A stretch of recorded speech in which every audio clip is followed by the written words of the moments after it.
Жылдам хабарнама қазақстандықтар үшін жақсы жаңалық. Ассалаумағалейкум, құрметті көрермен. Егер жаңалықтарды алғашқылар қатарында білгіңіз келсе, арнамыздағы подписывайтесь және де бір ғана лайк түймесін басып, видеоны соңына дейін тамашалаңыз.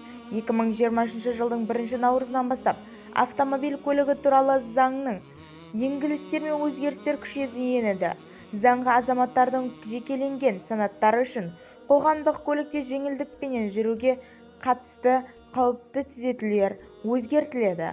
Бақытты бала, бақытты ана, бақытты отбасы, бақытты ел жол картасына сәйкес жолаушылардың жекеленген санаттарында қоғамдық көлікте жол ақысын төлеу бойынша жеңілдіктер беру қарастырылған.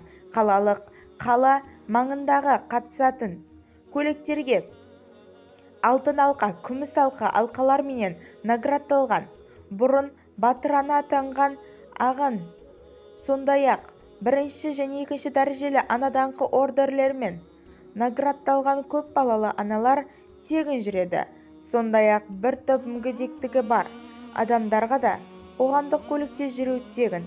Ал 15-18 жас аралығындағы балдарға билет құны 50%-ға кемейтіріледі.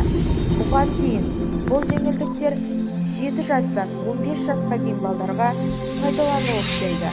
Бізді тамашалауды жалғастырыңыз және достарыңызға бөлісуді ұмытпаңыздар.